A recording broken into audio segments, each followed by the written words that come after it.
මොනරු highway එකේ කොහමද යන්නේ? හරහට යන්නේ. මෙහෙම යන්න බෑ හයිවේ එකේ උඩ.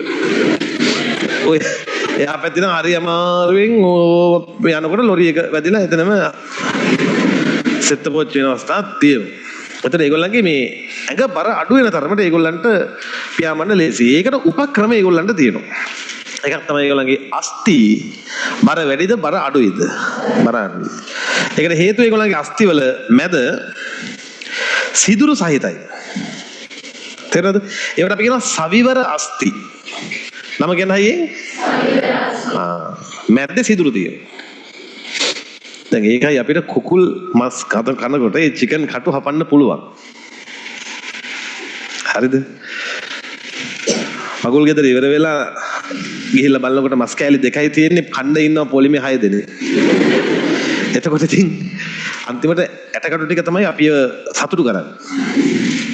හැබැයි ඒ ඇටකටු ටික කන්න පුළුවන්. නමුත් දැන් ඔය පෝක් බීෆ් වගේ කනකොට ඒ වගේ අස්තියක් කනවා කියන එක එහෙනම් ඉතින් ඔය වෙන බුල්ඩොග් බල්ලෙක් වගේ ශක්තිමත් එකෙක් වෙන්න ඕන. අපරාධ වෙඩින් එකට යන්නේ. තේරෙනවද ගේස් එක? ඒකයි ඒ ශක්තිමත් බව වැඩි. ඊළඟට මේ පක්ෂීන්ට ශක්තිමත් දත් තියනවද නැද්ද? ශක්තිමත් දත් තියනවද නැද්ද? ඒතර ඉස්සරහ තියෙන්නේ මොකද්ද? ඒක හොට. ඒකට දත් කියන්නේ පක්ෂීන්ට දත් නෑ. තියෙන්නේ හොටක්. ඇන්න කියලානේ අපි අහලා තියෙන්නේ. කුරුල්ලෙක් හැපුවා කියලා කොහෙවත් අපි අහලා නෑ. හොටක් තමයි තියෙන්නේ. හරිද? ඔයාලා දන්නවද ඔය පක්ෂීන්ට දැන් මේ කැම්පස් එකේම ඔයාලා පක්ෂවේදීම ගියොත් බැරිලා හරි ඒ පක්ෂීන්ට වෙදගම් කරනකොට සමහර වෙලාවට මේ ඔළුවට ටවල් එකක් වගේ දානවා. දාපම උට තේරෙන්නේ නැහැ එතන ගියාට මොකක්ද උනේ කියලා. හරි? හැබැයි දැන් පක්ෂියෙක් මෙහෙම උගේ ඇඟට ටවල් එකක් වගේ දාලා ඔළුවට ටවල් දාන්නේ විරලව කොහමරි ඇඟට ටවල් එකක් දාලා අල්ලනවා මෙහෙම. ඔය අල්ලනකොටත් මෙහෙම තමන්ගේ පැත්ත මෙහෙම හරවලා බලන්නේ ඕ. මොකද හේතුවක් කියන්න බෑ. ඌට පේනවා අපේ ඇස් දෙක කෑම දෙකක් වගේ. ඔව්. කෙලින්ම ඒ ප්‍රහාරයෙන්ම කන වෙලා යනවා. එකපාරකට නෙකොටන්නේ ඒකම කිව්වේ. අන්ධ වෙන්න දෙක කරන්න එපේ. ඒක ඇහැ ක්‍රියා විරහිත වෙන්නම දෙනවා ගේම් එක. හරි? ඇත්තටම ළමයි තිරිසන් සත්වයක කරන ගනුදෙනුවේදී Taman තිරිසනෙක් වගේ වැඩ කරන්න හොඳ නෑ.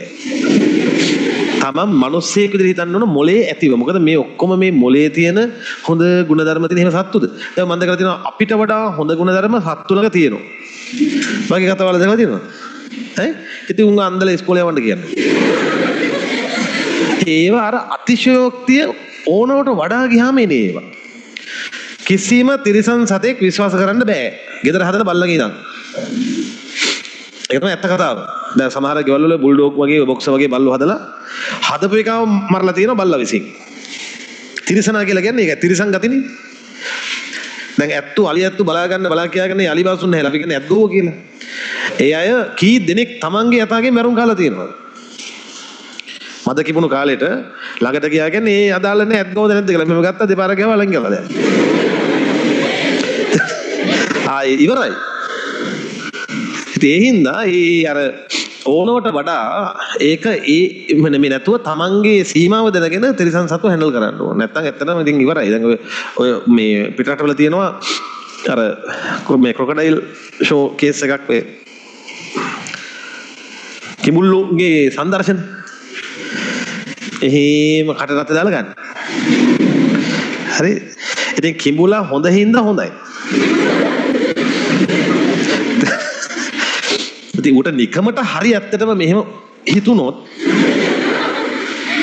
කිඹුලා දන්නවද සිද්ධිය? මෙහෙම බලා උගේ තියෙන ජරාම පුරුද්ද තමයි ඌ කරකිනවා මෝටරේ වගේ. ඌ මෙහෙම රිස් කාලා කරකිනවා. ඌට ඒක හොදට පුළුවන්. ඌට ඒක උප්පත්තියෙන් එන එක. කෙලින්ම මෙතනින් අත ගැලවිලා කටේ. ඒ මම දැකලා තියෙන යහුවේ නාය එතකොට ඒ කිඹුලා කරගෙන පැත්තටම ඌත් කරගෙනවා. ඒ කියන්නේ දැන් නැත්තම් යාත ගැලවෙනවනේ. තේරුණාද? කිඹුල් ප්‍රහාරයක් කියන්නේ ඒක ඉතින් කෙලින්ම අනිත් එක පණ පිටින් ගඟ ඇතුළට ඇදගෙන යනවා. එතකොට සමහරට මැරෙන්නේ මේ වතුර ගිලිලා. තේරෙනවද? ඒ වගේ. ඉතින් මේවා හරි බරපතලයි සහ හරි දුක්ඛිත මරණ සමහර තිරිසන් සත්තු නිසා ඇති වෙන දේවල්. අනිත් එක හරක්. අනිත් එක ඌරෝ. වල්ලූරන්ගේ ප්‍රහාර. වල්ලූර කෙලින්ම ඇවිල්ලා සෙට් වෙන්නේ කකුල් දෙක අසට. දැන් උගේ ඉස්සරහ තමයි දල දෙක තියෙන්නේ. කකුල් දෙක අසට මේව කළත් මෙහෙම දෙපැත්තට ගහනවා. තාපම මේ කලව ගැලවි යනවා. හිතුවේ නෑ නේද? ඉතින් හිතන්න කොහොම බූරුවෙක් සෙට් වුණොත් ඉවරනේ. කැලේ ගනු නේද? ඊළඟට අනිත් එක තමයි අමානුෂිකම. අමානුෂික තමයි තිරසන්නු. මේ නිකන් කණ්ඩම දෙයක් නැති විදිහේ ප්‍රහාර නිකුත් කරන කෙනා කවුද? අහලා දිනව. බලහ. ඕ කන්නේත් නෑ මොකොත් කරන්නේ මනුස්සයව හැබැයි විරූපි කරලා දානවා. නියපොතු දිගායි මෙහෙම. ඇද නාලා මේවා ගැලවි ඇස් බෝල ගැලවෙනවා අර මේ ඔක්කොම වෙලා විරූපි වෙලා යනවා. තේරෙනවද? ඒ නිසා තිරිසන් සත්තු ගැන අනුකම්පා කරන්න කසාද බඳින්න යන්නේ නැතිව නේද? අනුකම්පාව තියාගත්තාම ඇති. අනුකම්පාව කරුණාව ටික ප්‍රශ්නයක් නෑ. ගෙවල් ඇතුලේ ඇද උඩයි මූණෙයි අල්මාරියේ දාගෙන නටන්න නැතිව.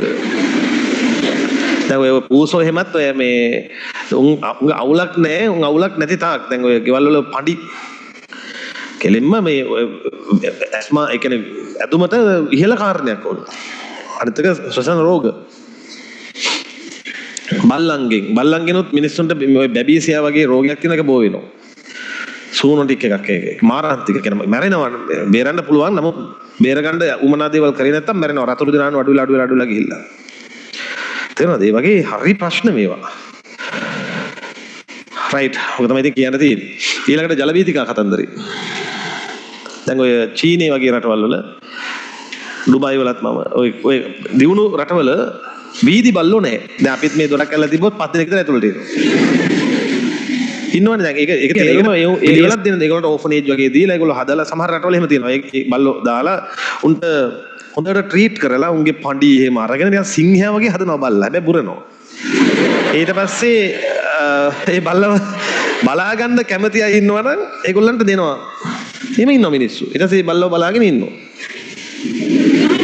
තේරෙනවද? එහෙම තියෙනවා. දැන් මේකේ මම කියන්නේ සත්තු මරන්න ඒකට නිසි ක්‍රමවේදයක් දාන්න ඕනේ. දැන් බලන්න ඔය මම ඔය කීප රටවල දැන් සිංගප්පූරු වගේ රටක, මැලේසියා වගේ රටක, චයිනා වල උනත් ඒ රටවල් වල කපුටෝ කොක්කු නාගරිකව නැහැ. ගම්බද කපුටෝ ඉන්නවා ඒ කියන්නේ. හරිද? උන් නගරෙට එන්න එකට මොනවා හරි ඒගොල්ලෝ හදනවා ක්‍රියාපිළිවෙලක්. ඔයාලා බලන්න දැන් මෙතන මේ අපේ නම් ලොකුවට නෑ දැන් නුවර වැවරවුමට යන්නකෝ. හැන්දෑවට. ඉවරයි ඉතින්.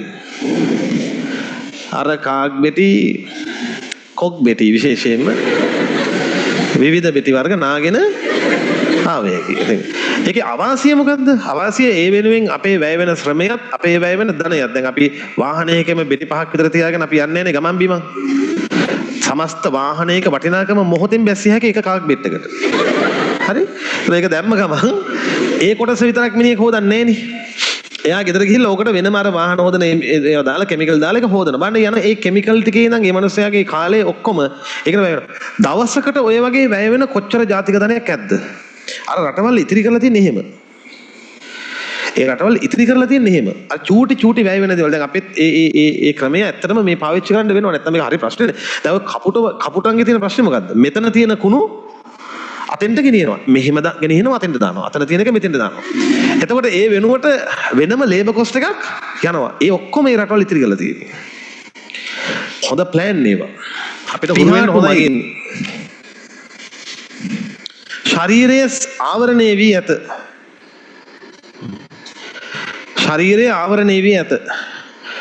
ඒතර පිහාට පිහිටනවා මේ කුරුල්ලන්ට. ඒක තමයි අර නිරෝෂා කියන්නේ. මං කිරිල්ලියක් තමයි මේ මගේ පිහාට කියන්නේ ඒකයි. ඔතනම ලියන්න. ගාත්‍රාවල